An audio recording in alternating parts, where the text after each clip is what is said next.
Bonsoir tout le monde. Merci d'être là pour ce nouveau café littéraire de l'impondérable. Ce soir, j'ai l'honneur et le grand plaisir de recevoir mon ami Saïd Zahraoui. Alors Saïd a été journaliste en Algérie, à Oran et à Marseille aussi. Il a déjà publié un essai, je crois, chez Robert Laffont. Et il nous revient maintenant avec un roman très intéressant. Il a réussi la prouesse de mettre en vie Tariq Ibn Ziyad. Donc Tariq Ibn Ziyad a donné son nom à Gibraltar. Donc Tariq, histoire oubliée d'un héros berbère. Saïd, bienvenue à l'impondérable. Oui, merci, cher Youssef. Première chose, je te remercie vraiment chaleureusement et du fond du cœur. Non, il faut que je le dise, parce que quand même, tu es jusqu'à présent le premier qui m'a invité à faire une présentation publique de mon ouvrage. Et je ne laisse pas passer ça. Bien sûr, je remercie aussi le public, que je n'espérais pas aussi nombreux. Surtout que, entre parenthèses, pour vous faire rire, je suis arrivé tout à l'heure vers 6 h et j'ai trouvé personne, quoi. 2 ou 3 personnes, entre la terrasse et ici. Et je me suis inquiété. Et finalement, il a fallu que Youssef arrive bien plus tard pour qu'il me dise, pour que je lui dise, mais qu'est-ce qui s'est passé? Jusqu'à présent, il n'y avait pas de monde. Et il m'a dit, il n'est pas encore l'heure. Je me suis rendu compte que je n'avais pas réglé mon heure. Voilà. Donc j'étais un peu... Voilà. Avant d'entrer dans ce que j'appellerais le vif du sujet, le contenu de l'ouvrage, il faut que je fasse quelques précisions. Je ne suis pas historien. C'est un roman historique, mais je ne suis pas historien. J'ai pris goût à l'histoire très jeune. Et ce goût-là s'est amplifié au fil du temps. Pourquoi Tariq Ibn Ziyad? Pourquoi je me suis intéressé à Tariq Ibn Ziyad? Parce que c'est une figure qui m'a fasciné dès mon jeune âge, dès l'adolescence, c'est-à-dire les années 60, au lendemain de l'indépendance. Bon, à peu près, voilà. Pourquoi? Parce que le contexte s'y prêtait.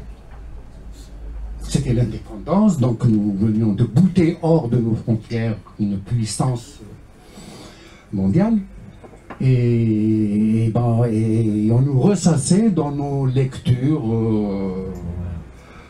en classe, au lycée, au collège, cette figure de Tariq Ibn Ziyad, voilà, comme conquérant d'un pays qui s'appelait à l'époque l'Espagne. Voilà. Donc c'est une figure qui m'a fasciné dès mon jeune âge, et puis ça m'est resté.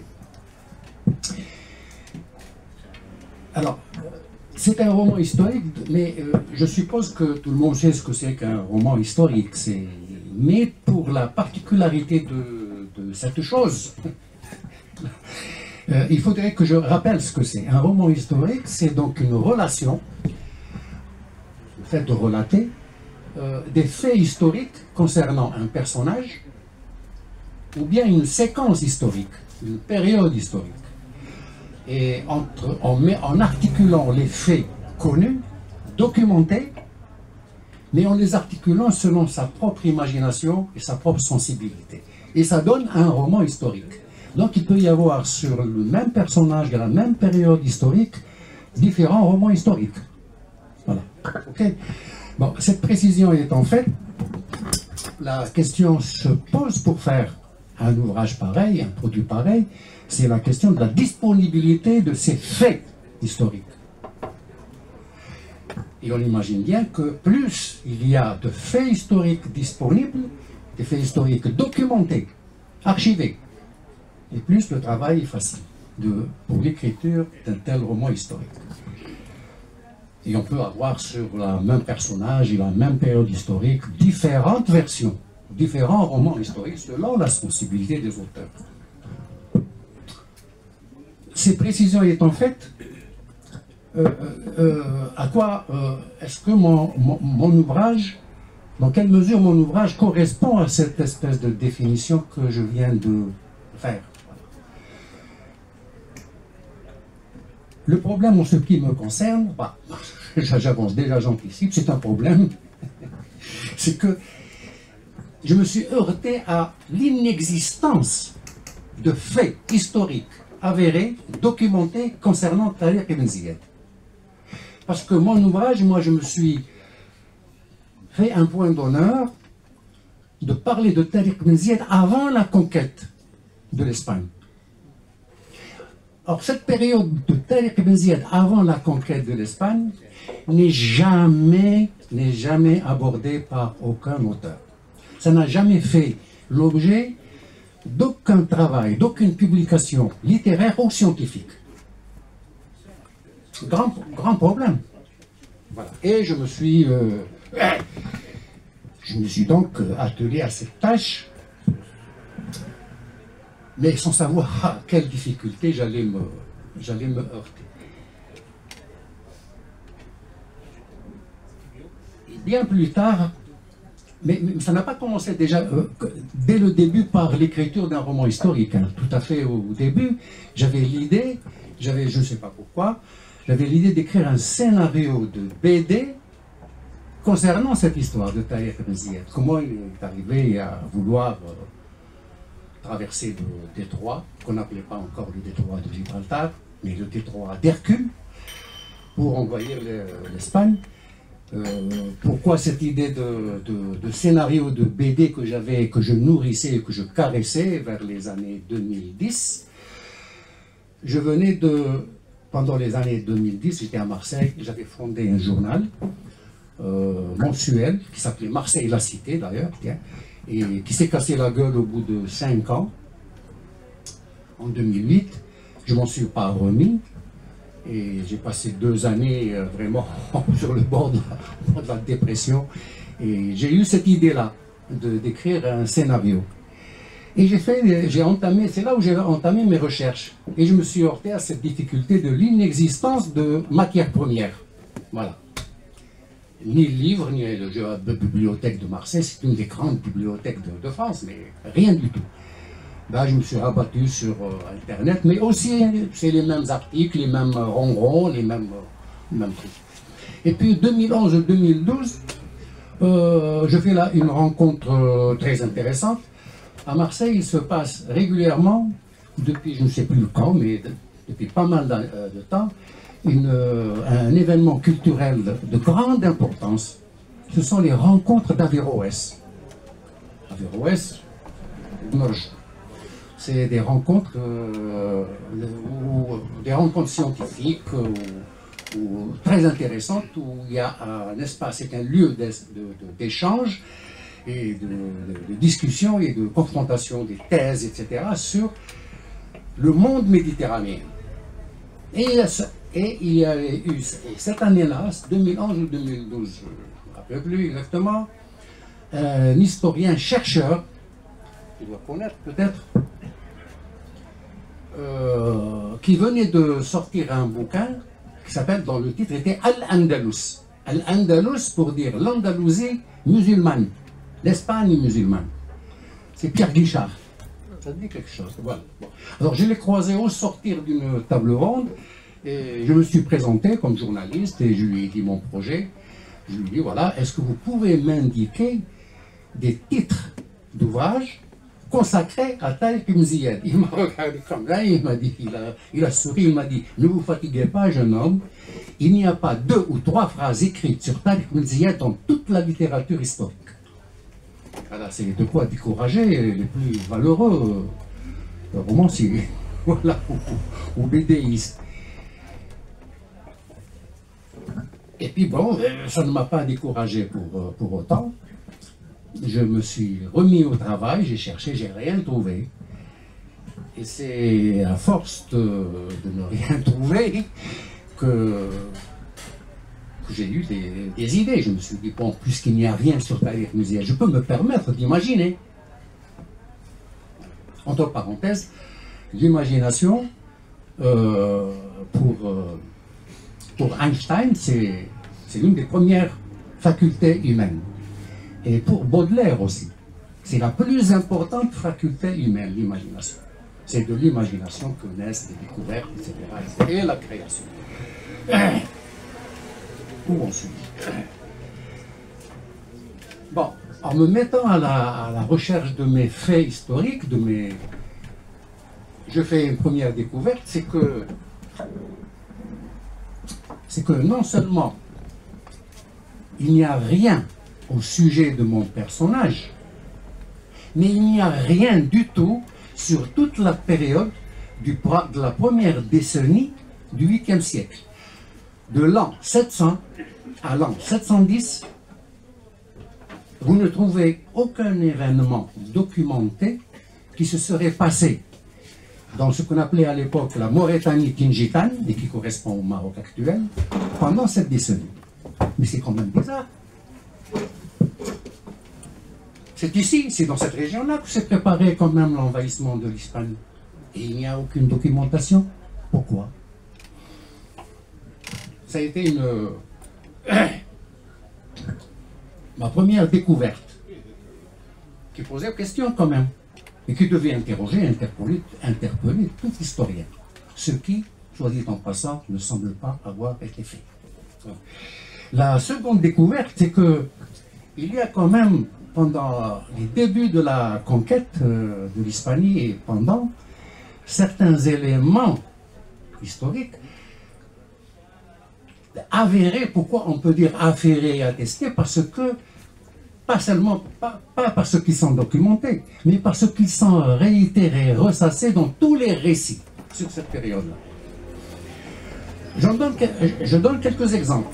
Des exemples, par exemple, dont j'ai cité deux dans la présentation en 4e de couverture.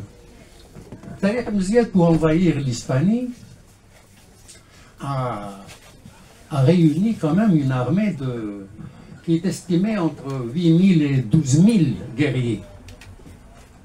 On ne réunit pas, on ne mobilise pas une armée de cette importance en quelques jours, ni en un mois, ni en 2 mois. Disons le temps que ça a pris. Et une armée composée d'éléments berbères venus de plusieurs tribus. Sachant que c'était une période aussi où les tribus étaient tout le temps en guerre entre elles. C'est une réalité dont vous êtes certainement, que vous savez certainement,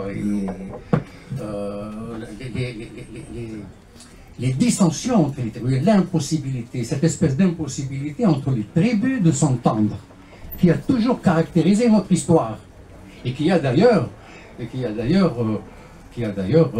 explique d'ailleurs les différentes conquêtes de nos territoires. C'est parce que les tribus ont tout le temps été divisées. C'est une espèce d'impossibilité de s'entendre, quoi. Alors, entre autres aspects, j'en étais à l'armée berbère. L'autre donnée historique avérée mais non documentée, c'est les navires qui ont permis à Tariq ibn Ziyad de traverser le détroit avec ses 9000 guerriers. Ces navires ont été mis à sa disposition.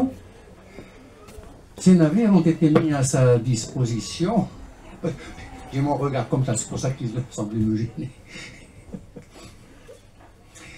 Ces navires donc ont été mis à sa disposition par le gouverneur byzantin de Ceuta. Le gouverneur byzantin de Ceuta, donc de Constantinople. Il représentait pour Constantinople l'Empire romain d'Orient à Ceuta.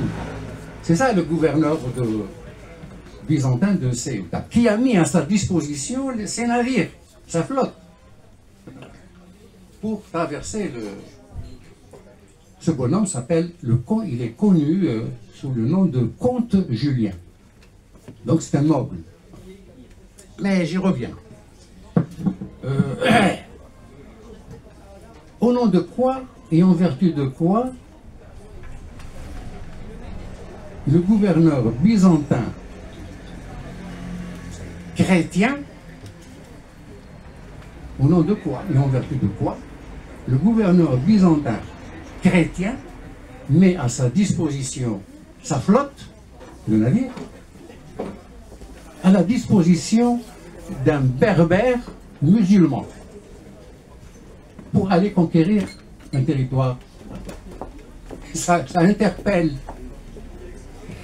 Même ça suppose qu'il y avait une relation entre les deux personnages qui s'est développée pendant un long temps, qui précédait la traversée du détroit.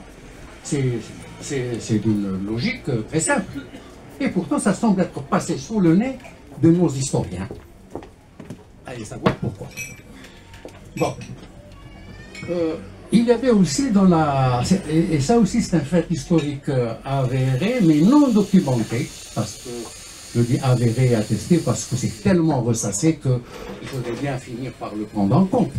C'est que dans l'armée de Tariq ibn Ziyad, il y avait quelques centaines d'Arabes, de soldats arabes.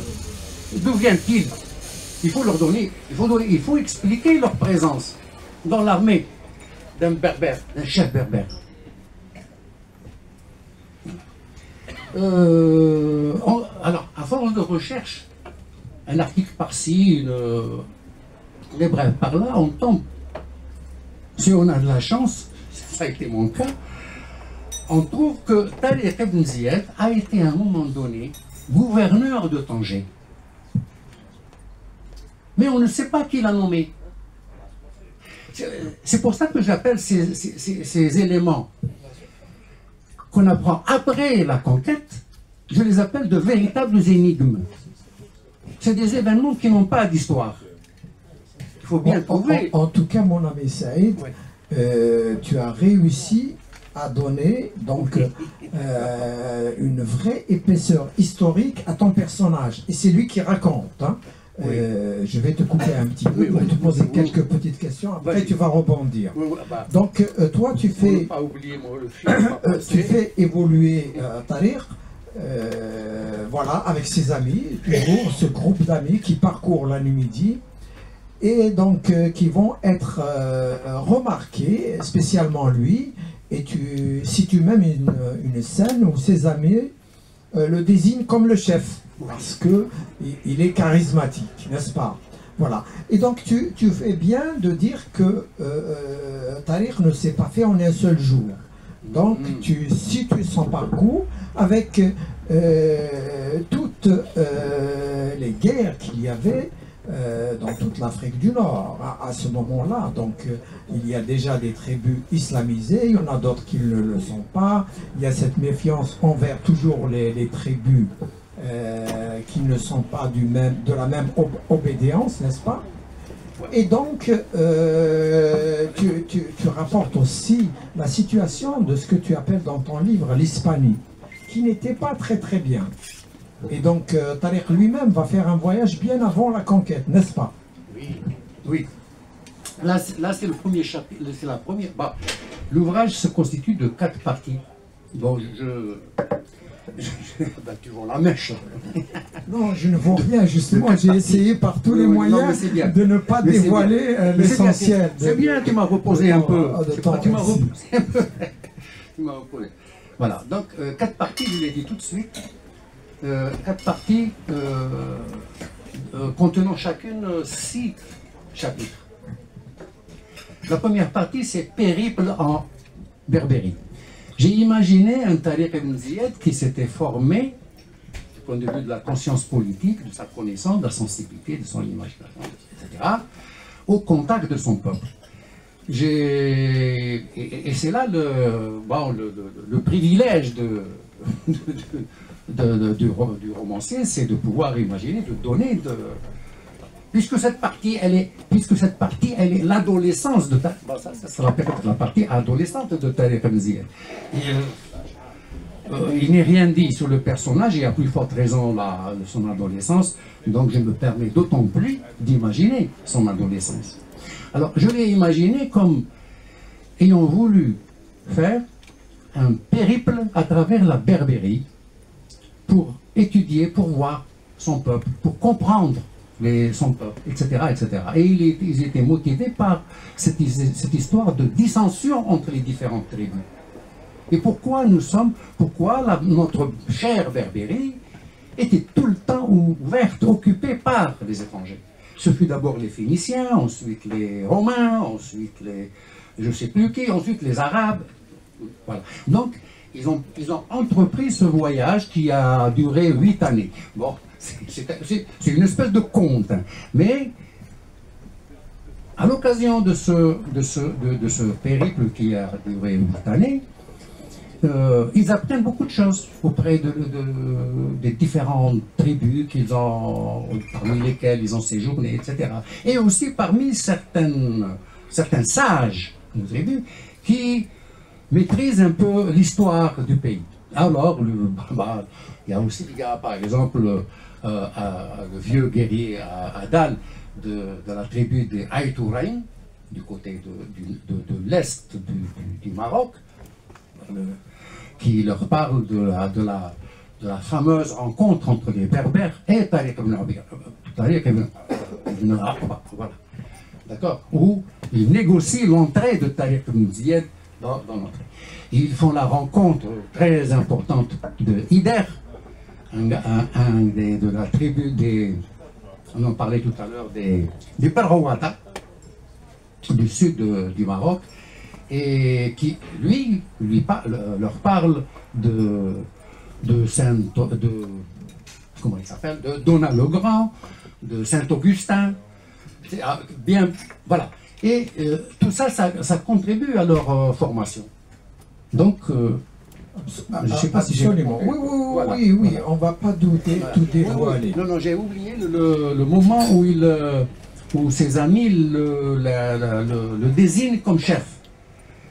Alors, j'ai imaginé aussi, parce qu'il est question de la complicité du comte Julien, gouverneur byzantin de Ceuta, et de Tariq ibn Ziyad. Il fallait trouver comment pour moi, j'ai imaginé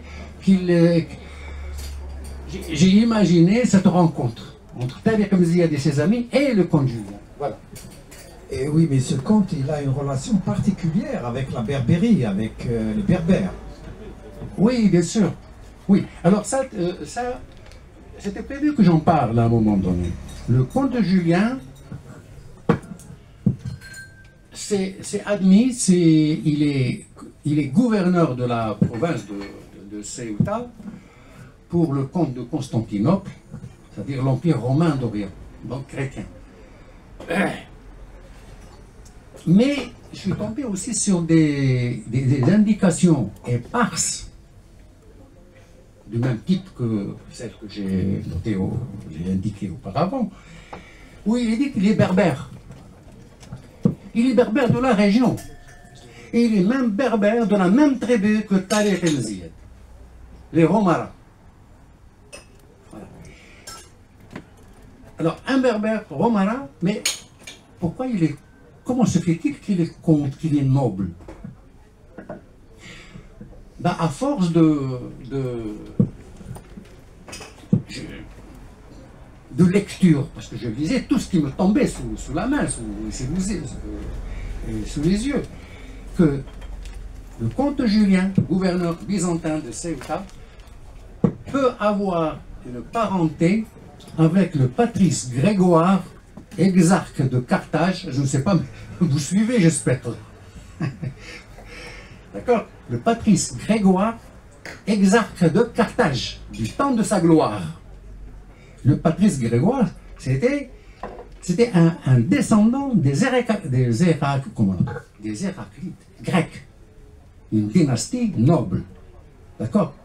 Donc il appartenait à ça. Et je suis tombé aussi sur cette indication succincte, comme quoi le comte Julien pouvait avoir une parenté avec le patrice Grégoire. Et puis si on va plus loin, on voit que le patrice Grégoire, il était à Carthage, il était estimé par les Berbères de ce qu'on appelait l'Ifriqiya à l'époque et qui correspondait à la Tunisie d'aujourd'hui. D'accord? Et cela n'étonne pas, Parce que le comte Julien, gouverneur de Ceuta, avait aussi le même rapport avec les Berbères de la région. D'accord? Voilà. Et donc, à partir de ces éléments épars, je me suis permis de les construire pour donner une biographie au comte Julien.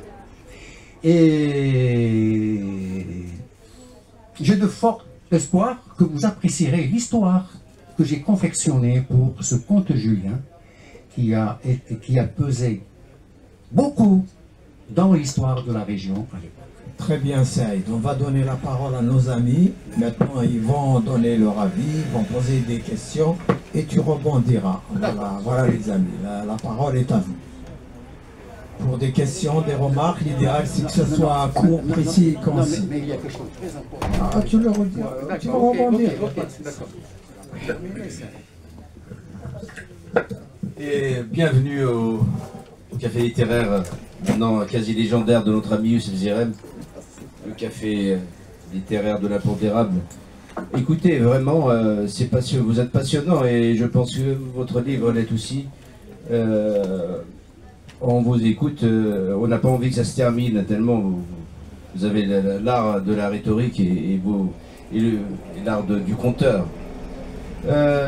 Il n'est pas facile de s'attaquer à un tel sujet et vraiment je vous félicite parce que c'est un travail colossal.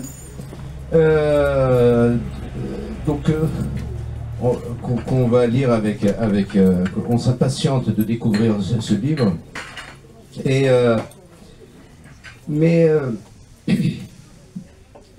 Justement, moi, ce qui m'intrigue, c'est que comment vous avez pu arriver au bout de votre quête.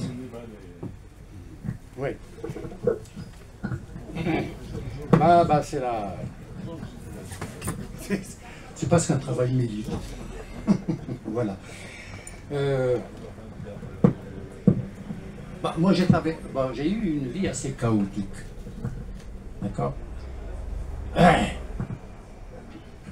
Bon. Il y a un mauvais ange qui me chuchote à l'oreille. Je me suis fait un point d'honneur d'abord dans la presse, j'étais grand reporter, je me suis attaqué à des problèmes d'investigation, j'ai levé pas mal de lièvres en Algérie. Et quand le problème m'a sauté au visage, le problème vous êtes pourquoi ce personnage si important, c'est quand même un des nôtres. Il a conquis un pays à côté qui fait une presqu'île immense, l'Espagne d'aujourd'hui, la Berbérie, qui a donné une société qui est jusqu'à présent, qui fascine jusqu'à présent l'humanité entière. Parce que moi je suppose, et c'est ce que je donne, c'est des idées que je donne, parce que je me permets de le donner. C'est les idées qui sont développées par Tariq Ibn Ziyad tout au long de cette histoire, que je compte à ma façon, que je raconte à ma façon, qui pourrait avoir inspiré les Berbères qu'il a amenés avec lui, qui se sont installés en Hispanie. C'est le problème de la coexistence pacifique entre les religions, la tolérance réciproque, les échanges entre les différentes confessions.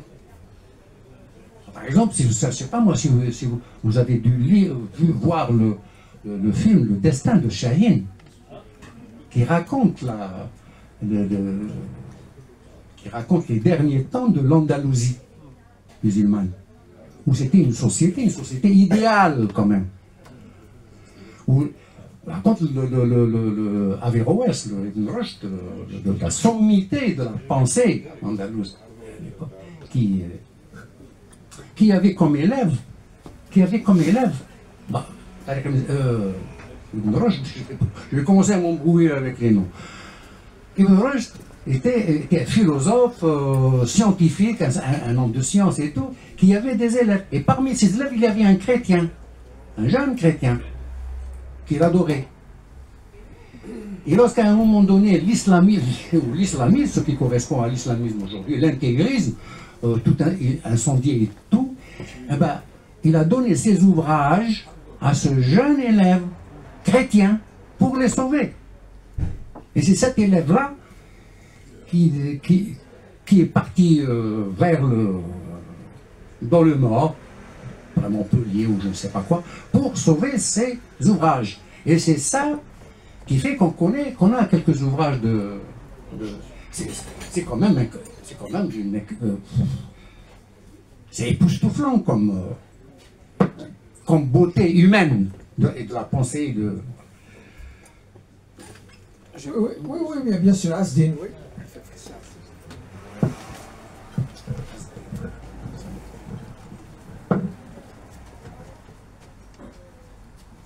Bonsoir tout le monde, merci pour votre présentation. En fait, j'ai une petite question. En fait, je suis curieux de savoir si vous avez déjà lu le roman de Boultara qui s'appelle Gibraltar. À ma connaissance, je connais pas tous les ouvrages, mais à ma connaissance, ça a été l'un des premiers romans, justement, qui mettent en scène ce personnage quasi mythique qui s'appelle Tariq Ben Ziyad. Bah, non, c'est bon? Non, j'ai pas lu ça. J'avoue, moi, quand je fais pas quelque chose, ben, je ne sais pas, sans complexe, sans honte, sans rien du tout. Je ne l'ai pas lu, mais j'ai lu ce qui a été, vaguement, hein, ce qui a été dit à propos de cet ouvrage-là. Où il se fonde sur l'idée que Tariq Ben Ziyad a conquis l'Espagne, était parti envahir, disons envahir l'Espagne, pour régler son compte au roi Roderick, qui a abusé de la fille du comte Julien, parce que le comte Julien avait envoyé sa... vous découvrirez, si vous lisez l'histoire, vous découvrirez pourquoi la fille du comte Julien se trouvait dans la cour du roi Witiza, avant-dernier roi des Visigoths,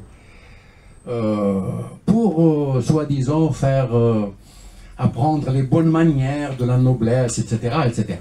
Et puis bon, à un moment donné, il y a eu un complot. Witiza, le roi Witiza meurt. C'est Agila, son fils d'une dizaine d'années, qui lui succède. Mais il y a eu un mouvement, un complot mené par le roi, par le duc de la Bétique. La Bétique, c'est le sud de l'Espagne, Cordoue, tout ça, qui s'appelait Roderick, un complot, et qui a pris le pouvoir. Et d'après ce que j'ai lu, ou depuis le temps, hein, parce que c'est vieux, d'après ce que j'ai cru avoir lu, ou il me semble avoir lu, pour Boujedra, la conquête s'est faite par Tariq, parce qu'il voulait venger l'honneur d'un Byzantin. Voilà. Ça se limite à ça. Moi, je ne crois pas à ça. Personnellement. Allez-y. Oui. Qu'est-ce que c'est? Oui, Asdin, des Fkameka. En fait, dans cette partie de 7e, 8e siècle, enfin la conquête de l'Andalousie, il me semble, là, j'avais déjà à l'époque travaillé un peu sur cette période, en fait, il me semble que la plupart des chroniqueurs, ils ont écrit en arabe. Et faute de traduction, il me semble, hein, ce que j'avais déjà lu, je ne sais pas justement, est-ce que vous avez déjà consulté des sources de chroniqueurs écrits en arabe? Voilà, c'est juste pour ça. Parce que lui, je pense que dans le roman de Boultara, d'après ma lecture, après je me trompe, il va aussi au-delà de cette histoire, cette histoire de viol, etc., d'abus. Il donne aussi des éléments quand même très très importants sur le plan historique. Quand j'ai rencontré le Guichard, là, le Pierre Guichard, je me suis dit, bon, ça y est, la partie est gagnée. Il va m'indiquer quelques bouquins, je les commande et le tour sera fait. Le tour est joué, d'accord? Et il m'a dit, il n'y a pas 3 phrases écrites sur Tariq Ben Ziyad dans toute la littérature. Bah, il n'y a aucune raison que je ne lui donne pas raison. Voilà, je m'en suis tenu à ça. Saïd, pour cette question d'histoire, nous le disions avant de démarrer ce café littéraire, En réalité, toute cette histoire reste à écrire. Elle reste à écrire. Alors, Azdin soulève un énorme problème, c'est qu'il y a beaucoup d'historiens qui restent dans leur travail avec la proximité d'une seule langue. Alors qu'il y a toujours dans l'histoire plusieurs versions et dans plusieurs langues. Donc, malheureusement, peut-être que nous ne connaissons pas beaucoup nos historiens qui travaillent. En tout cas, ceux qui publient, il y a si peu. Et il ne me semble pas personnellement, que je suis aussi passionné d'histoire, qu'il y a beaucoup d'historiens d'Afrique du Nord qui publient des choses originales et nouvelles. Donc il y a beaucoup, bien sûr, en langue arabe, probablement en langue berbère, de calligraphie arabe, en espagnol, en portugais, en français, en anglais. C'était tout un monde qui était en connexion à cette époque-là. Hein. Voilà. Pour finir, on est prêt de finir. Moi j'ai deux choses très importantes. Bon, c'est relatif, c'est mon point de vue. À dire. Pourquoi existe-t-il ces faits? Pourquoi existe-t-il ces faits historiques avérés, plus ou moins, mais non documentés? Pour moi, il y a, et leur élucidation, que j'appelle énigme, et leur élucidation se trouve dans la vie d'avant Tariq ibn Ziyad, c'est-à-dire dans le courant de la première décennie du 8e siècle, 700-710. Pourquoi? Si ça a été occulté par les chroniqueurs arabes de l'époque, et ça c'est ma conviction, mon point de vue, et ça reste un point de vue, je vais en parler après, c'est parce que tout simplement, la tension qui existait entre Tariq ibn Ziyad, ça tournait autour d'un problème particulier. Je le dis tout de suite, hein, sans entrer dans le détail et faire des détours alambiqués. Tariq ibn Ziyad a levé une armée pour s'opposer à Moussa ibn Nusayr d'entrer en Mauritanie Tingitane. Voilà. Moi j'imagine très bien, et c'est très plausible, si on fait le tour de tout ce qui peut exister comme indication autour de cette histoire et de Tariq ibn Ziyad, j'imagine très bien un Tariq ibn Ziyad qui a levé une armée pour dire à Moussa ibn Nusayr, ok, nous sommes musulmans, d'accord, mais pourquoi vous venez du désert si lointain pour nous gouverner? Nous voulons nous gouverner tout seuls. Pour moi, ça a été ça. Pour moi, ça reste une thèse, une idée. Mais j'aimerais bien qu'on me... j'aimerais bien, je ne souhaite pas qu'on trouve les trucs. Mais si on trouve des éléments qui me contredisent cette thèse, je suis preneur. D'accord?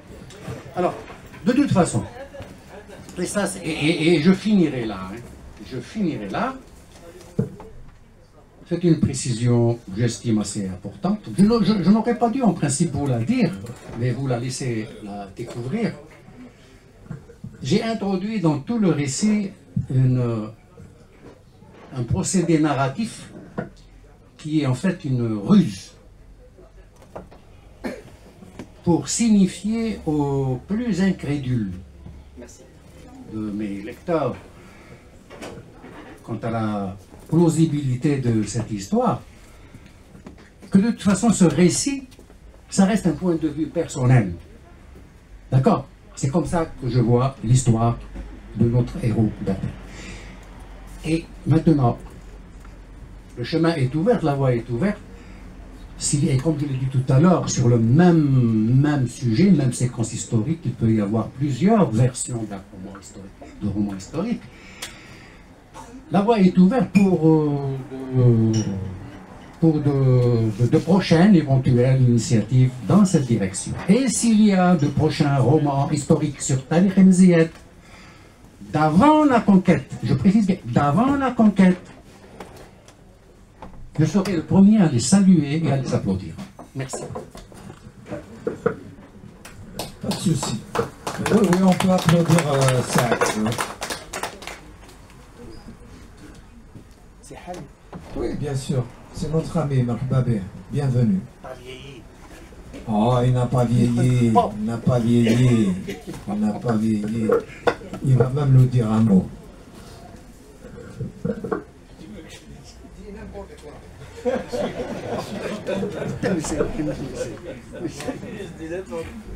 Content de voir notre ami. Ça fait très longtemps qu'on ne s'est pas croisé, lui et moi. Mathusalem. Et surtout de le voir venir avec un tel ouvrage. C'est bien. Tu fais œuvre de défrichement. C'est très très bien ce que tu fais. Comme tu dis, il faudra que d'autres suivent. Hein. Oui. J'espère que tu as réservé un sort, très mauvais sort au sinistre Moussa Ibn Nusayr, Oui. qui a bâti toute sa réputation sur un. Ouais. Ben, Bon courage. merci. À propos de Moussa Ibn Nusayr. Oui. Ben, tu es un fait connaisseur de l'histoire. Et bon, pour mettre encore un peu de l'eau à la bouche des neurones de notre public, Moussa Ibn Nusayr est présenté par les chroniqueurs arabes comme le général arabe omeyyade qui a fait les plus de choses et les meilleures choses au Maghreb. Eh bien moi j'ai pris le contre-pied. Le contre-pied à partir de certaines indications qui sont vérifiées et avérées et cela documenté. C'est Moussa Ibn Nusayr a été à un certain moment gouverneur d'une partie de la province d'Irak. Tu me corriges? Et qui a été mis en prison par le calife de l'époque, Abdel Malik, d'accord, pour avoir détourné une bonne part du trésor de l'époque. D'accord. Et il a envoyé au tribunal, et certainement sur les ordres du calife, le tribunal l'a jugé et a rendu son verdict. Ils lui ont fixé une amende incommensurable, c'est-à-dire impossible à payer. De choisir entre payer une amende incommensurable, impossible à payer, ou bien subir une décollation. Une décollation, ça veut dire une décapitation. D'accord? Voilà. Comment il a été sauvé? Bon, je ne vais pas vous raconter tout mon livre, sinon vous n'allez pas le lire. Bon, on a une question alors. Ok. Oui, vous allez-y. laisse aussi.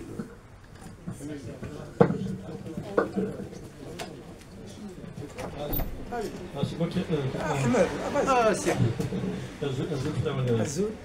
Moi, je suis arrivé en retard, donc je n'ai pas pu assister à l'introduction, vous m'excusez. Donc, si je comprends bien, vous n'avez pas eu accès à quelconque archive historique sur votre propre imagination de. Votre propre. Ma propre imagination, c'était pour faire le lien entre des faits historiques avérés. D'accord. D'accord? Sur les faits historiques dont on parle, que tout le monde connaît, je ne les ai pas transformés, je ne les ai pas... voilà. Parce que jusque-là, Tariq est resté une énigme, on ne sait pas d'où il est venu, où est-ce qu'il est allé, qu'est-ce qu'il est devenu. Voilà. J'espère qu'on va trouver ça dans le film. Ah oui.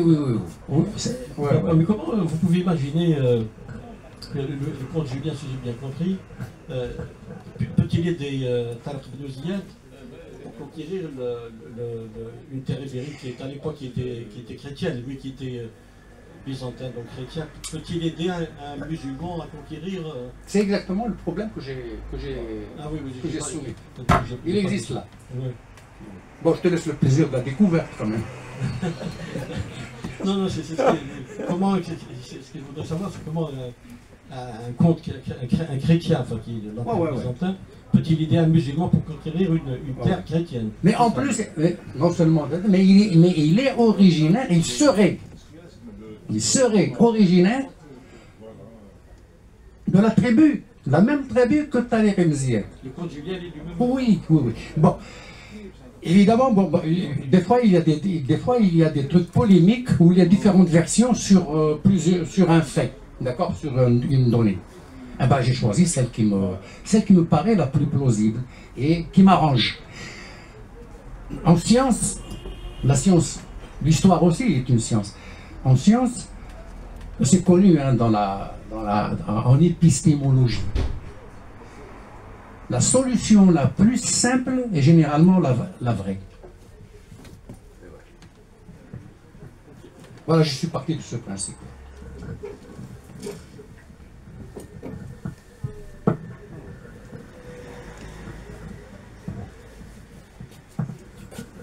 Alors, des petites remarques, des petites questions. Ceci dit, Ahmed, le cadrage historique y est. Hein. Il y a même des repères, il y a même des renvois en bas de page parfois sur cette histoire, comme il dit, donc qui est assez, on va dire, reconnue jusque-là. Mais lui, il invente donc ce personnage, puisque c'est déjà lui qui parle, c'est Tariq qui prend la parole et qui parle. Et puis donc, voilà, dans l'ensemble, ce sont des choses vraisemblables. Bon, oui. Est-ce qu'il a un nom berbère? Oui. Ah oui, c'est dit là, hein. Bah, mais je le dis, hein, ok. Pour moi, je situe, compte tenu des différentes, comment dire, périodisation de l'histoire et du récit, moi je lui donne un âge très jeune quand il a conquis l'Espagne. Il a fait son périple alors qu'il était adolescent. À 24 ans, il rencontre le comte Julien dans des conditions que j'ai imaginées. D'accord? Je vous laisse le plaisir de la découvrir, je ne vais pas tout vous raconter. Et pour conquérir l'Espagne, c'est 4 ans après. C'est vers l'âge de 28 ans. Je le situe à cet âge-là. Quand il est né, ce qui correspond au Maroc actuel était islamisé depuis déjà 15 ans ou 16 ans. À peu près, je ne vais pas m'embrouiller la tête à faire des calculs. Et j'imagine, et on peut très bien imaginer aussi, pourquoi pas, après l'islamisation de cette région-là, que son père ait changé de nom. Parce qu'il devait y avoir aussi une fièvre de changer des noms. Bon, d'accord, ok. D'autres questions? Oui, Samir, bien sûr.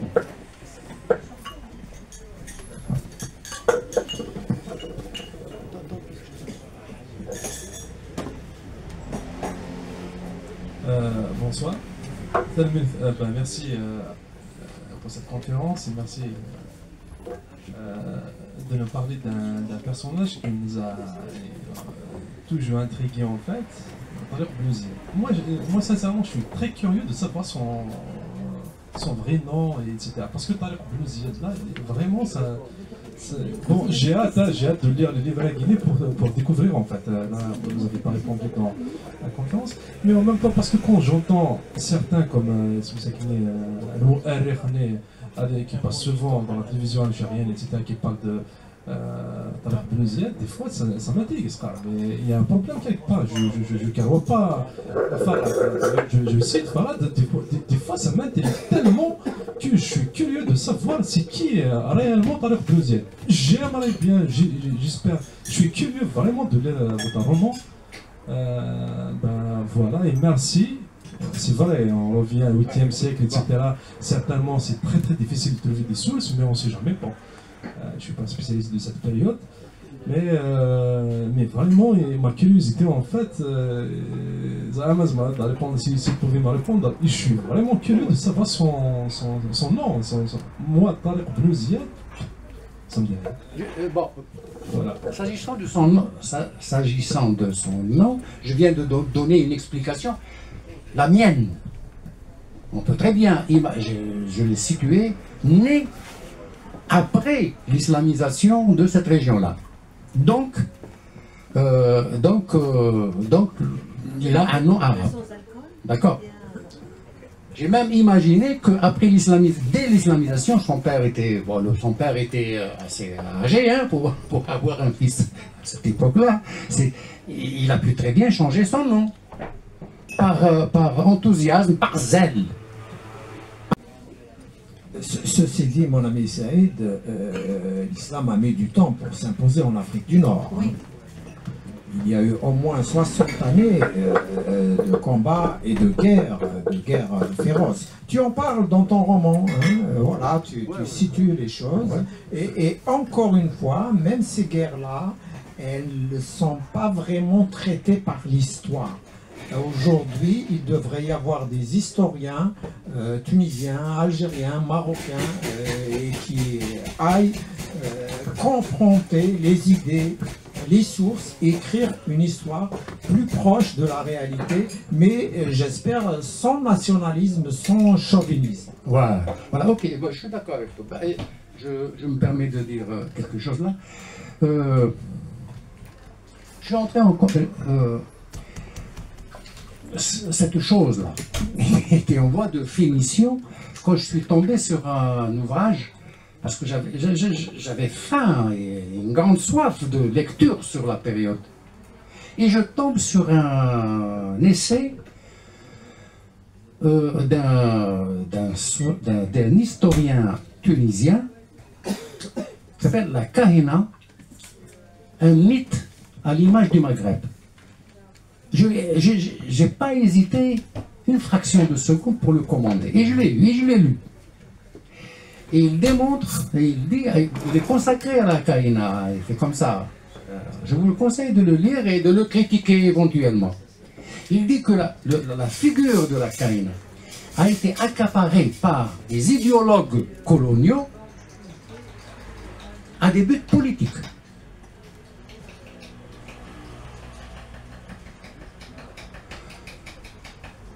C'est assez suffisant comme expressif ce que je viens de dire. Ça il s'appelle Nourdin Sabri. La Kahina,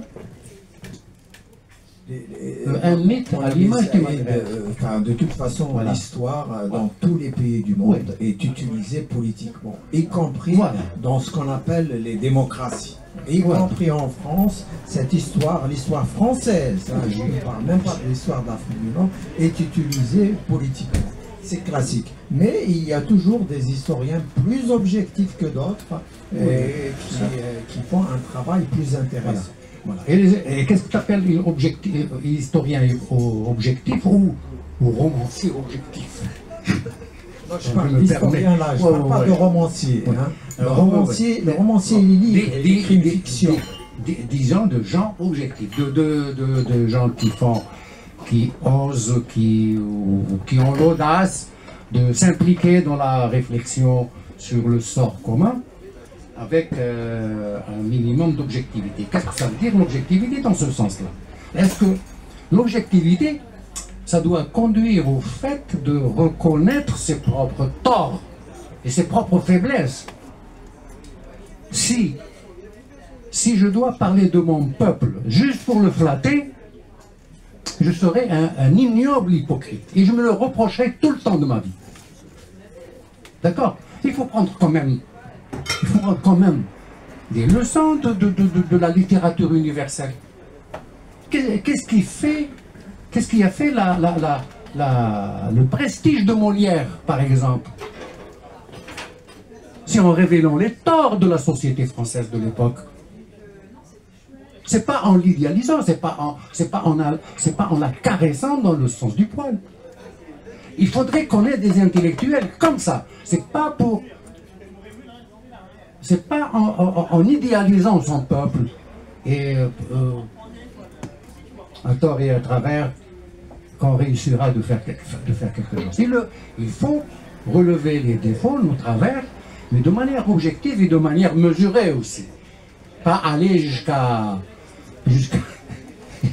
renier complètement ça.